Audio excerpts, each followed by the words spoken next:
നടി ആക്രമിക്കപ്പെട്ട സംഭവത്തിൽ കേസ് ഡയറി പോലീസ് കോടതിയിൽ ഹാജരാക്കി. ഇപ്പോൾ കോടതി നടപടികൾ ആരംഭിച്ചിരിക്കുകയാണ്. സാലി മുഹമ്മദ് ചേരുകയാണ് വിവരങ്ങളുമായി. സാലി, ഏറ്റവും ഒടുവിലായി ലഭ്യമാവുന്ന വിവരങ്ങൾ എന്തൊക്കെയാണ്? എല്ലാവരും തന്നെ ഹാജരായ കോടതിയിൽ? ഗ്രീഷ്മ, ഇപ്പോൾ സ്വാഭാവികമായും ദിലീപിന്റെ ജാമ്യാപേക്ഷ പരിഗണിക്കുകയാണ് കോടതി. കഴിഞ്ഞ ദിവസങ്ങളിൽ ഇതിന്റെ പ്രാഥമികമായ വാദം പൂർത്തിയായിരുന്നു. ഒരു പക്ഷേ ഇക്കാര്യത്തിൽ കൂടുതൽ വാദം ആവശ്യമാണ് എന്ന നിലപാടിലേക്ക് അഭിഭാഷകരെത്തിയാൽ ഒരുപക്ഷെ കോടതി കൂടുതൽ വാദം കേൾക്കാൻ സാധ്യതയുണ്ട്. പക്ഷെ ഏതായാലും പ്രോസിക്യൂഷൻ ദിലീപിന്റെ ജാമ്യാപേക്ഷയെ അതിശക്തമായി എതിർക്കുകയാണ്. ഞാൻ നേരത്തെ പറഞ്ഞ പോലെ തന്നെ പ്രോസിക്യൂഷൻ കൃത്യമായ വാദങ്ങൾ അക്കാര്യത്തിൽ മുന്നോട്ട് വെക്കുന്നുണ്ട്. കാരണം ഇക്കാര്യത്തിൽ കൂടുതൽ അന്വേഷണം ആവശ്യമാണ്. ഇക്കാര്യത്തിൽ കൂടുതൽ പ്രതികൾ ഇനിയും പിടികൂടേണ്ടതുണ്ട്. മാത്രമല്ല, ഗൂഢാലോചന കൂടുതൽ ശാസ്ത്രീയമായി തെളിയിക്കപ്പെടേണ്ടതുണ്ട്. ദിലീപിന്റെ പങ്കാളിത്തം പൂർണ്ണമായി അന്വേഷണത്തിൽ ബോധ്യപ്പെട്ടിട്ടുണ്ട്. അപ്പോൾ ദിലീപിന്റെ കൂട്ടുപ്രതികൾ ഇക്കാര്യത്തിൽ ആരൊക്കെയാണ്, ആരൊക്കെ അറസ്റ്റിലാവാനുണ്ട്, ആരൊക്കെ ഈ ഗൂഢാലോചനയിലും അത് നടപ്പാക്കുന്നതിൽ ഉൾപ്പെടെ സഹകരിച്ചിട്ടുണ്ട് തുടങ്ങി നിരവധി കാര്യങ്ങൾ ഇനി കണ്ടെത്തേണ്ടതുണ്ട്. ആ സാഹചര്യത്തിൽ ദിലീപിന് ജാമ്യം നൽകുന്നത് ശരിയാവില്ല, അന്വേഷണത്തിന് ഗുണകരമാവില്ല എന്ന ശക്തമായ നിലപാടാണ് പ്രോസിക്യൂഷൻ സ്വീകരിച്ചിരിക്കുന്നത്. അതിന് പ്രധാനപ്പെട്ട കാര്യം, ദിലീപ് ഇപ്പോൾ പുറത്തിറങ്ങിയാൽ അത് സാക്ഷികളെ സ്വാധീനിക്കും. ദിലീപ് വലിയ സാമ്പത്തിക ചുറ്റുപാടും വലിയ സാമൂഹ്യ പശ്ചാത്തലവും ഒക്കെയുള്ള ഒരു വ്യക്തിയാണ്.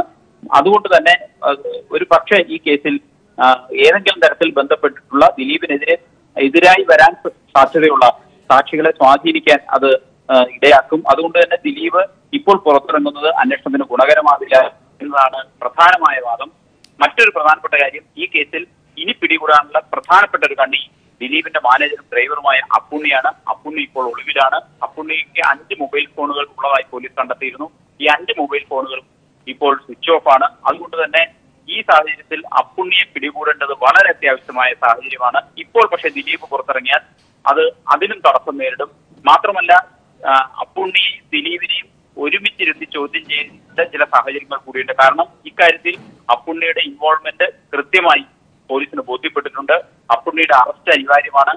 ഇതിനും ഈ നടി ആക്രമിക്കപ്പെടുന്ന സംഭവത്തിന് മുൻപ് നടന്ന ഗൂഢാലോചനയിലും പിന്നീട് ഈ കേസ് പുറത്തു വന്നതിന് ശേഷം പൾസർ സുനിയെ സ്വാധീനിക്കാൻ അല്ലെങ്കിൽ കേസ് ഒതുക്കി തീർക്കാൻ നടത്തിയ ശ്രമങ്ങളിലും ഒക്കെ ദിലീപിനൊപ്പം അപ്പുണ്ണിയും പങ്കാളിയാണ് എന്ന് തന്നെയാണ് ഇതുവരെ കണ്ടെത്തിയിരിക്കുന്നത്. ആ സാഹചര്യത്തിൽ ഒരു കാരണവശാലും ദിലീപിന് ജാമ്യം അനുവദിക്കാനാവില്ല, ദിലീപിനെ പുറത്തുവിടാനാവില്ല എന്ന നിലപാടാണുള്ളത്. കാരണം അപ്പുണ്ണിയെ പിടികൂടി ഇരുവരെയും എത്തി ചോദ്യം ചെയ്യുകയും കൂടുതൽ തെളിവുകൾ ശാസ്ത്രീയമായി ശേഖരിക്കുകയും ചെയ്യേണ്ടത് കേസിൽ അനിവാര്യമാണ് എന്നാണ് പ്രോസിക്യൂഷൻ നിലപാട്.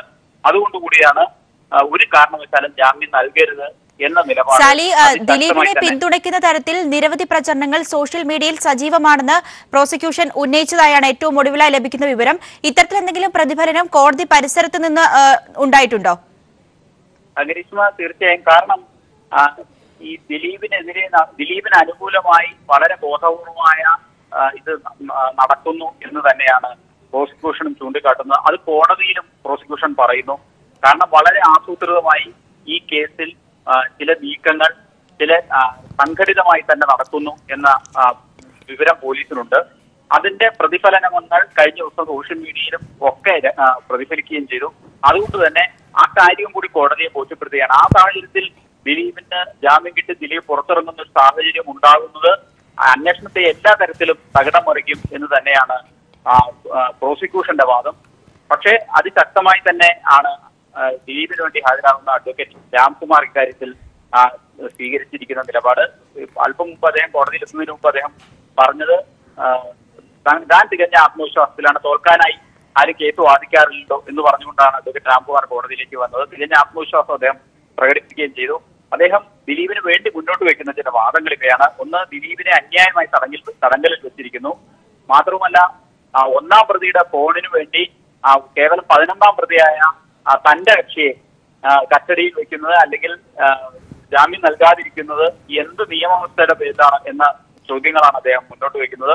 ഏതായാലും അഡ്വക്കേറ്റ് രാംകുമാർ പ്രഗത്ഭനായ ഒരു അഭിഭാഷകൻ എന്ന നിലയ്ക്ക് തന്നെ ഏറ്റവും ശക്തമായ വാദങ്ങൾ കോടതിക്കുള്ളിൽ മുന്നോട്ട് വയ്ക്കും എന്ന് തന്നെയാണ് നമുക്ക് ഉറപ്പുണ്ട്. കഴിഞ്ഞ ദിവസങ്ങളിൽ ഇതിന്റെ പ്രാഥമിക വാദം നടന്നപ്പോഴും അത് വ്യക്തമായിരുന്നു. ഒരു പക്ഷേ ഇന്നലെ മിനിയാന്ന് ഇക്കാര്യത്തിൽ വാദം പൂർത്തിയാവുക തന്നെ ചെയ്തതാണ്. പക്ഷേ ഇന്ന് കേസ് ഇപ്പോൾ പരിഗണിക്കുമ്പോൾ ഇനിയും കൂടുതൽ വാദങ്ങളുമായി രാംകുമാർ മുന്നിൽ വരും എന്ന കാര്യത്തിൽ ഒരു സംശയമില്ല. കാരണം ദിലീപിന് ജാമ്യം നേടുക എന്നുള്ളത് അക്കാര്യത്തിൽ അദ്ദേഹം വളരെ ശക്തമായ വാദവുമായി മുന്നോട്ട് പോകുന്ന കാര്യത്തിൽ ഉറപ്പാണ്. അതാണ് ഇപ്പോൾ കോടതിയിൽ നടക്കുന്നത്. ഏതായാലും അല്പസമയത്തിനകം തന്നെ ദിലീപിന്റെ ജാമ്യാപേക്ഷയിൽ എന്ത് നിലപാട് അങ്കമാലി മജിസ്ട്രേറ്റ് കോടതി സ്വീകരിച്ചു എന്ന് അല്പസമയം തന്നെ പറയാൻ കഴിയും. സാലി, ദിലീപിന്റെ ഭാഗത്തു നിന്നും ആരൊക്കെയാണ് കോടതിയിൽ ഹാജരായിരിക്കുന്നത്? അദ്ദേഹത്തിന്റെ സഹോദരൻ എത്തിയിട്ടുണ്ടോ? ഗ്രീഷ്മ, അഡ്വക്കേറ്റ് രാംകുമാറാണ് ദിലീപിന് വേണ്ടി അങ്കമാലി മജിസ്ട്രേറ്റ് കോടതിയിൽ ജാമ്യ ഹർജി സമർപ്പിച്ചിരിക്കുന്നത്.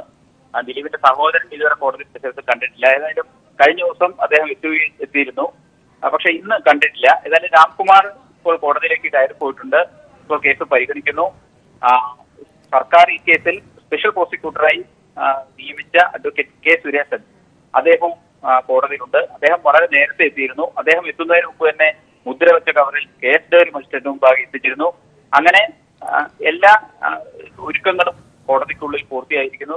നമ്മൾ കരുതുന്നത് നിയമവിദഗ്ധർ ചൂണ്ടിക്കാണിക്കുന്ന കാര്യം ഈ കേസിൽ മജിസ്ട്രേറ്റ് കോടതിയാണ് കേസ് പരിഗണിക്കുന്നത്. സാലി, ചോദ്യം ചെയ്യലിന് ഹാജരാകാൻ നിർദ്ദേശിച്ചെങ്കിലും അപ്പുണ്ണി ഹാജരായില്ല എന്നാണ് ഇപ്പോൾ പ്രോസിക്യൂഷൻ കോടതിയെ അറിയിച്ചിരിക്കുന്നത്.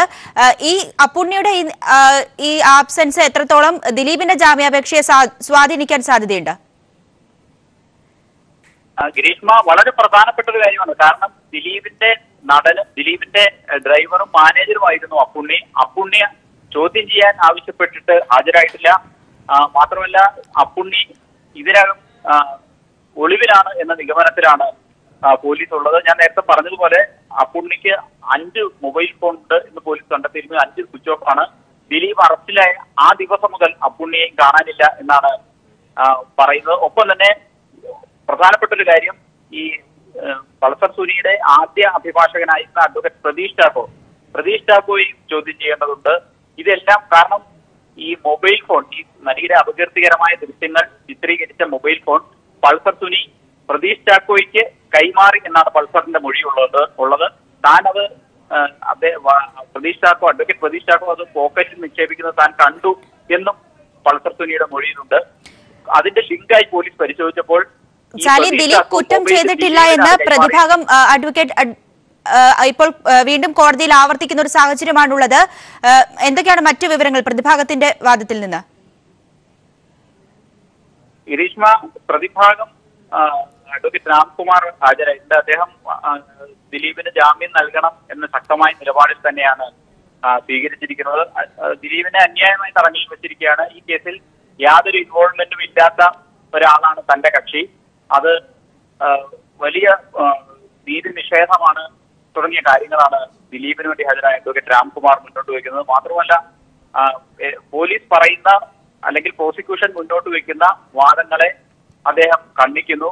കാരണം മൊബൈൽ ഫോൺ കണ്ടെത്താനുണ്ട് എന്നുള്ളതാണ് ഒരു പ്രധാന വാദമായി പ്രോസിക്യൂഷൻ മുന്നോട്ട് വെച്ചത്. അതിനെ എതിർത്തുകൊണ്ട് പ്രതിഭാഗം അഭിഭാഷകൻ അഡ്വക്കേറ്റ് രാംകുമാർ പറഞ്ഞത് 1-ാം പ്രതിയുടെ കൈവശമുണ്ടായിരുന്ന മൊബൈൽ ഫോണിന് വേണ്ടി തന്റെ കക്ഷിയായ 11-ാം പ്രതിയെ തടങ്കലിൽ വെക്കുന്നതിൽ എന്ത് ന്യായമാണുള്ളത് എന്നാണ് അദ്ദേഹത്തിന്റെ പ്രധാനപ്പെട്ട ഒരു ചോദ്യം. മാത്രമല്ല, ഈ കേസിൽ അപ്പുണ്ണി ഒളിവിലാണ് എന്ന് പറയുമ്പോൾ അപ്പുണ്ണിയെ ഇതിനകം പോലീസ് പ്രതിയാക്കിയിട്ടില്ല എന്ന ന്യായമാണ്